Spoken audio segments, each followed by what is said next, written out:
సార్కు మాకు చాలా అనుబంధం ఉంది. ఇప్పుడు గతంలో నేను ఎంపీటీసీగా ఉన్నప్పుడు సార్ మా ఎంపీటీగా వచ్చారు. అప్పుడు నా చిన్న వయసు, నేను ఎంపీటీసీ 24 ఇయర్స్కి ఎంపీటీసీ అయ్యాను.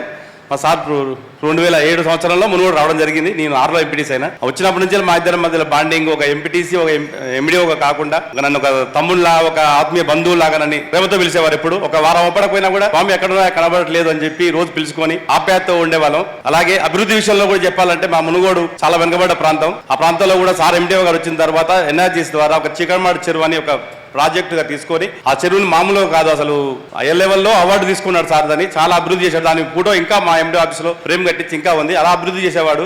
మా ఆఫీస్ కూడా మేము ఎంపీటీసీ అయినప్పుడు అన్ని కంపచెత్తతో నిండిపోయి ఉండేది. దాన్ని వచ్చి సారు మొత్తం బీకేసి చాలా సౌడు మా మొత్తం.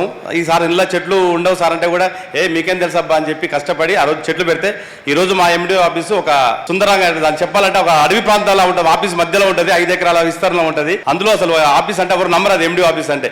అంత అందంగా తీర్చిద్దారు. ఎంతో మంది ఎండి వాళ్ళు వస్తూ ఉంటారు. చాలా మంది రాగానే ఎవరు పెట్టిన చెట్లు అంటే వాళ్ళ రాఘవేంద్ర సార్ అంటే ఓ సార్ మొత్తం పెట్టిరు. కానీ ఎంతో అభివృద్ధి. ఎంతంటే సారు 10 లోపే ఆఫీస్కి వచ్చి ఈవినింగ్ 6-7 దాకా దానికి డ్రైవర్ ఉండే తిరుపతి అని, వాళ్ళిద్దరు అంత అందం, చాలా బాగుండేది. ఆ సార్ అప్పుడు చేసిన తర్వాత అదే స్ఫూర్తి నాకు కూడా రాజకీయంగా కూడా స్వామి అలా కాదు, ఇలా చేసుకోవాలి, ఇలా ఉండాలి, ప్రజలతో ఇలా ఉండాలి, అధికారులతో ఇలా ఉండాలని నన్ను ఎంతో ఒక తమ్ముళ్ళ గైడ్ చేసేవాడు.